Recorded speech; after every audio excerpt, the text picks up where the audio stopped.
क्या 30 दिन में लगातार शॉर्ट्स अपलोड करके 1 लाख सब्सक्राइबर्स किया जा सकता है? इस पे मिल रहा है 74 मिलियन से भी ज्यादा व्यूज और इस अकेले शॉर्ट्स ने 1.8 डॉलर की कमाई की और ये एक शॉर्ट्स 50,000 सब्सक्राइबर से भी ज्यादा ला कर दिया। शॉर्ट्स वीडियो को वायरल करने का सिर्फ एक ही तरीका है दोस्तों, जिसके पास लक है उसको 10 मिलियन व्यूज मिले और जिसके पास लक नहीं है उसको 10 व्यूज मिले। लेकिन ये सच्चाई नहीं है और इसमें से एक टूल सबसे बड़ा फैक्टर है जो आपके शॉर्ट्स को वायरल होने और ना होने का कारण बनता है। और मुझे आपने इसके बारे में सुना जरूर होगा। यह लाइन डिसाइड करेगी आपके शॉर्ट्स को 10 व्यूज मिलेंगे या 10 मिलियन व्यूज। तो आइए इसे जितना हो सके उतना चैप्टर वाइज चैप्टर में समझते हैं।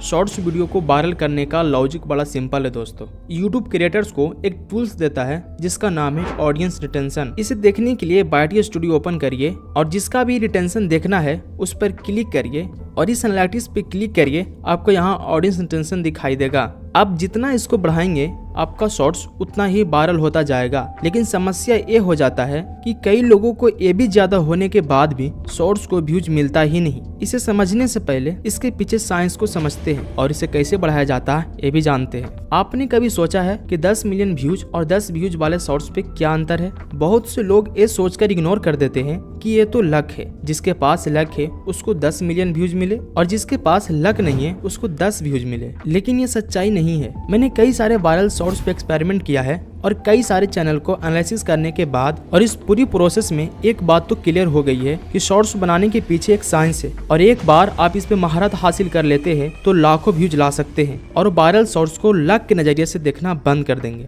शॉर्ट्स एल्गोरिथम हजारों टूल्स का यूज करता है यह जानने के लिए कि आपका शॉर्ट्स कितना व्यूज लाने लायक है और इसमें से एक टूल्स सबसे बड़ा फैक्टर है जो आपके शॉर्ट्स को वायरल होने और ना होने का कारण बनता है। और मुझे यकीन है आपने इसके बारे में सुना जरूर होगा।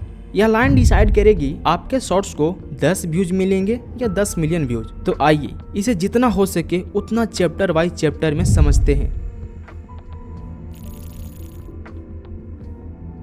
कंपोजिंग को समझने के लिए एक लाइन ड्रा कर रहा हूँ। हमारे पास पहले पॉइंट पर हुक है और दूसरे पॉइंट पर पे ऑफ। पे ऑफ क्या है मैं आपको बताऊंगा। ये दोनों लाइन को जोड़ने वाली लाइन स्टोरी टेलिंग है। हम सभी पॉइंट को देखेंगे। सबसे पहले चलते हैं हुक पे। आपका हुक बेसिकली आपके शॉर्ट्स का इंट्रो होता है। इसे जितना हो सके उतना छोटा और देखते ही समझ जाना चाहिए कि ये शॉर्ट्स किस बारे में है, क्योंकि कई बार हम ऑडियंस को हुक में कंफ्यूज कर देते हैं और कॉम्प्लिकेटेड बना देते हैं, जिससे व्यूअर्स शॉर्ट्स को इग्नोर कर देता है, जिससे हमारा ऑडियंस टेंशन बद से बदतर हो जाता है। इसलिए हुक को जितना छोटा और सिंपल बना सके उतना अच्छा होता है, क्योंकि आपका ऑडियंस पानी की तरह होता है। मान लीजिए ये पानी आपके ऑडियंस का दिमाग है और ये रास्ता आपका शॉर्ट्स। अगर आपने पहले 5 स्टेप्स को क्लियर नहीं किए और बाकी रास्ते साफ कर चुके हैं तो ऑडियंस जब आपके शॉर्ट्स पे आएंगे तो उसको नहीं पता कि 5 स्टेप्स के बाद रास्ता साफ मिलेगी। वो 5 सेकेंड्स की वजह से किसी और रास्ते पे चलना शुरू कर देगा और आपको लगेगा कि मैंने तो शॉर्ट्स पे इतनी मेहनत की लेकिन कोई भी क्यों नहीं देखता, और आप इसे लक समझकर डिमोटिवेट और सैड फील करने लगते हैं। क्या होता अगर आपने पहले 5 कदम को पूरी तरह साफ रखते? अगर आप 5 कदम को साफ कर देंगे तो ऑडियंस उसी तरह आपके शॉर्ट्स को भी देखेंगे जैसे वायरल शॉर्ट्स को देखते हैं। इसीलिए अपने हुक के पहले 5 सेकेंड में कुछ ऐसा करिए कि ऑडियंस को आगे देखने का मन करे। 5 सेकेंड से कम समय में यह सब कुछ फिट करना मुश्किल लग सकता है, लेकिन यह करना उतना भी मुश्किल नहीं है कि नहीं होगा। आप अपने नीच के वायरल शॉर्ट्स को देखिए और ये समझने की कोशिश करिए इसने हुक को कैसे किया जो शॉर्ट्स वायरल हो गया। Music, sound effects, visual, editing सभी कुछ पर नजर रखना, क्योंकि छोटी से छोटी चीज भी वीडियो वायरल करा सकता है। अब आपका शॉर्ट्स आगे बढ़ने के लिए तैयार है।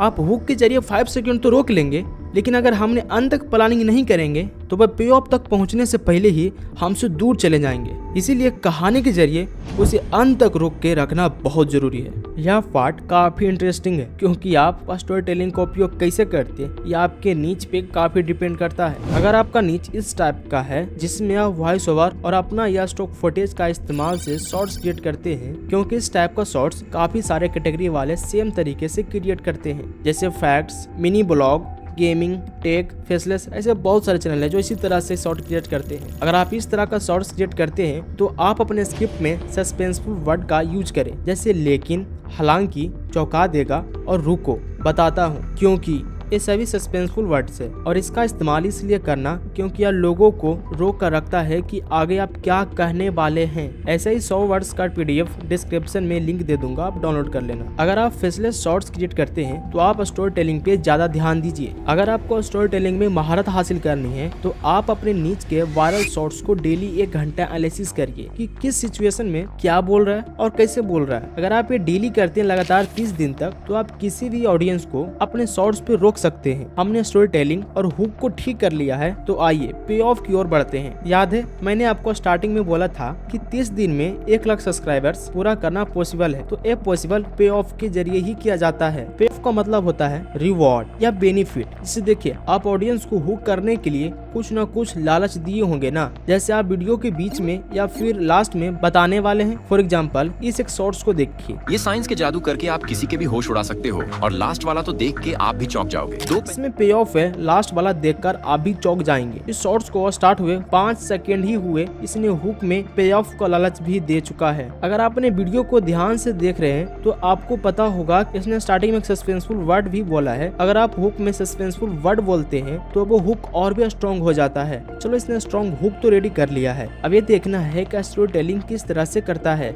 जाओगे 2 पेंसिल्स को नमक वाले पानी में डालकर उसके ऊपर बैटरी रख देनी है और अब आप पानी से हाइड्रोजन और ऑक्सीजन को अलग होते हुए देख सकते हैं। पानी की एक बोतल को 2 घंटे के लिए फ्रिज में रख दें, फिर उसे धीरे से बाहर निकालें और फिर जैसे ही बोतल को दबाव के साथ नीचे रखोगे तो बोतल का पानी तुरंत बर्फ में बदल जाएगा।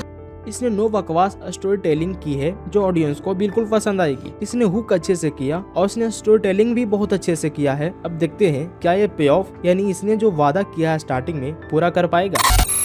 एक पेपर लेकर उस पर कुछ इस प्रकार से फेविकोल लगा देना है, फिर उसमें एक पेंसिल रखकर पेपर को रोल कर देना है। बाद में उस पेंसिल को बाहर निकालकर उस पेपर को इस प्रकार से किसी प्लकर में लगाकर ऐसे रख देना है। फिर आप जैसे ही उस पेपर में आग लगाओगे तो उसका धुआं नीचे की ओर बहने लगेगा। और अगर आप साइंस में रुचि रखते हैं तो हमारे साथ आज ही जुड़े। अरे वाह, बाकी में लास्ट वाला मजेदार है। इसने पे ऑफ भी कंप्लीट कर लिया। इस शॉर्ट्स को देखने वाले ऑडियंस हैप्पी होंगे क्योंकि इसने जो वादा किया था स्टार्टिंग में वो पूरा किया पे ऑफ के जरिए। इसे ही पे ऑफ कहा जाता है। जब इसने पे ऑफ कंप्लीट कर लिया, अब इसके पे ऑफ के बदले ऑडियंस इसे भी कुछ रिवॉर्ड देगी और वो रिवॉर्ड आप ऑडियंस से डिमांड कर सकते हैं। जैसे आप सब्सक्राइब करने के लिए बोल सकते हैं, लाइक करने के लिए बोल सकते हैं या फिर कमेंट करने के लिए बोल सकते हैं। क्योंकि आपने पे ऑफ देकर उसे डिसअपॉइंटेड नहीं किए, इसीलिए ऑडियंस आपके बात को मान सकते हैं। इस शॉर्ट्स ने एक स्ट्रॉन्ग हुक भी क्रिएट कर चुका है, स्टोरी टेलिंग भी ठीक से किया है और इसने पे ऑफ भी अच्छे से किया है। तो इस शॉर्ट्स पे कितनी व्यूज मिलनी चाहिए? 1 मिलियन, 10 मिलियन, 20 मिलियन? अरे नहीं, इस पे मिल रहा है 74 मिलियन से भी ज्यादा व्यूज और इस अकेले शॉर्ट्स ने $1.8 की कमाई की और ये एक शॉर्ट्स 50,000 सब्सक्राइबर से भी ज्यादा ला कर दिया होगा। अगर आप इस ट्रिक को बार बार अप्लाई करते हैं तो आप 1 महीने के अंदर 1 लाख सब्सक्राइबर से पार कर जाएंगे। अब आप बताओ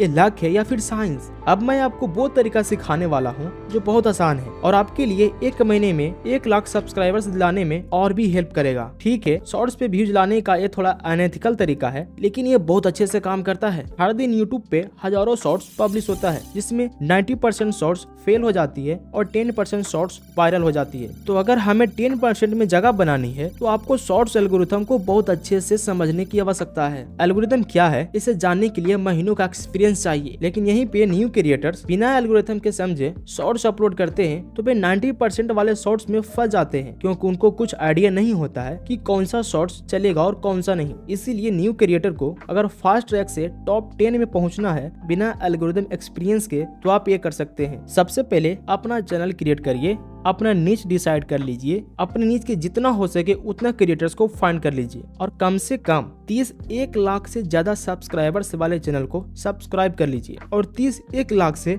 कम सब्सक्राइबर्स वाले चैनल को सब्सक्राइब कर लीजिए। और हाँ, आप उसी चैनल से सब्सक्राइब करना जिस पे आप शॉर्ट्स अपलोड करेंगे।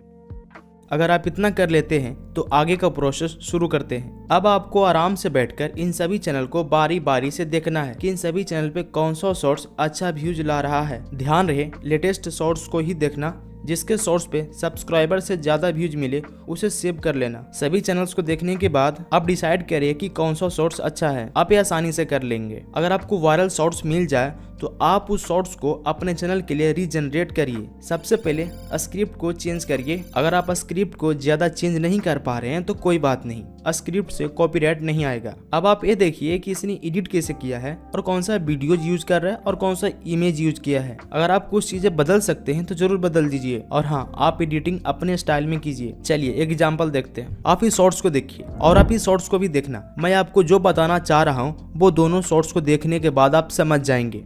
ये बंदा दिखा रहा है कि गाड़ी चलाते समय बेहोशी के बाद क्या होता है। तो देखिए, स्टीयरिंग में हाथ ना होने के कारण कार ऑटोमेटिक आवाज निकालता है, और अगर तब भी आप नहीं पकड़े तो भाई हल्का हल्का झटका देता है, भाई होश में आ, क्या कर रहा है तू। और अगर तब भी नहीं हुआ तो कार पूरा ऑटोमेटिक मोड में जाके धीरे धीरे किनारे आने लगता है। और ये टेक्नोलॉजी फ्यूचर में हर कार में आने वाला है। और जैसे ही ये कार किनारे पहुंचा, वो जोर जोर से हॉर्न बजाकर इमरजेंसी कॉल करने लगा कि आसपास के लोग देखो कि भाई टपक उपक तो नहीं ना गया। ये आदमी अपनी जान पर खेल गया बस ये जानने के लिए कि अगर वह बेहोश हो जाए तो उसकी ऑटो पायलट कार कैसे उसकी जान बचाएगी। जब उसने कुछ समय के लिए स्टीयरिंग पर हाथ नहीं रखे तो कार अजीब तरह की आवाजें करने लगी और कुछ ही देर बाद कार झटके मारने लगी ताकि अगर आदमी सोया हो तो वह उठ जाए। लेकिन फिर भी जब वह आदमी नहीं उठा तो कार का ऑटो पायलट मोड ऑन हो गया और धीरे धीरे कार के ब्रेक लगने लगते हैं और अपने आप कार रोड के साइड में जाने लगती है और ऑटोमेटिक कार का हॉर्न बजने लग जाता है। लेकिन फिर भी जब वह आदमी नहीं उठता तो कार अपने आप इमरजेंसी नंबर पर कॉल कर देती है।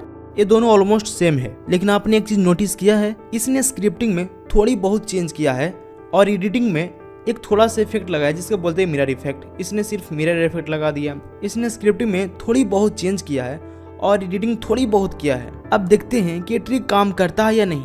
क्या आप गेस कर सकते हैं दोनों शॉर्ट्स पे कितना कितना व्यूज मिला होगा? दोनों शॉर्ट्स पे ऑलमोस्ट सेम व्यूज मिला है दोस्तों।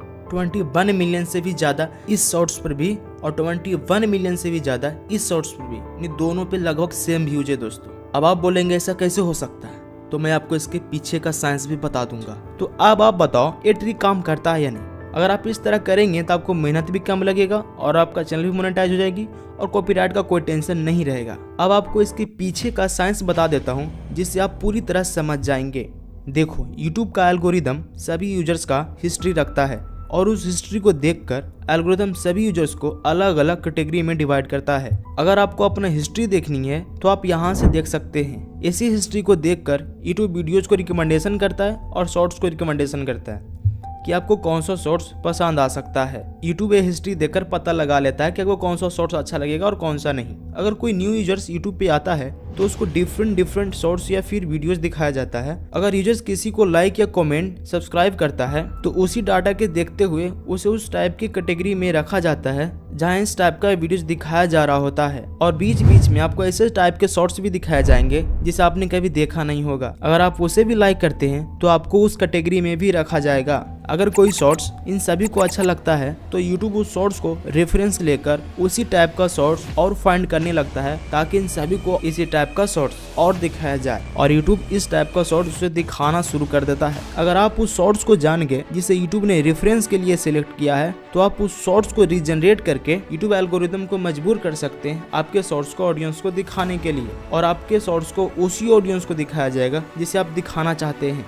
इसलिए मैंने आपको बोला था कि आप सभी चैनल को देखिए और जिस पे ज़्यादा व्यूज आ रहा उसको रखिए, क्योंकि रेफरेंस में यूट्यूब उसी शॉर्ट्स को रखता है जिस पर ज़्यादा व्यूज आ रहा होता है। और ये था यूट्यूब एल्गोरिथम के पीछे का सच्चाई। मेरे पास ऐसे कई सारे टॉपिक है जिसे मैं आपको बताना चाहता हूँ। अगर आपने इसे ध्यान से समझा तो डेफिनेटली आप 2025 में अच्छा करने वाले हैं। और हाँ, मैं अभी भी कंफ्यूज में हूँ कि ये वीडियो आपको समझ में आया है फिर नहीं। अगर आप इस वीडियो को पूरी तरह समझ गए तो आपको मेरे तरफ से पे ऑफ मिल गया होगा। अगर मिल गया हो तो आप मेरा भी पे ऑफ दे देना अगर मैं इसके लायक हूँ तो। और हाँ, इसका पार्ट 2 भी चाहिए तो आप बता देना, मैं इसका पार्ट 2 भी क्रिएट कर दूंगा। तब तक आप ये वीडियो देख लीजिए।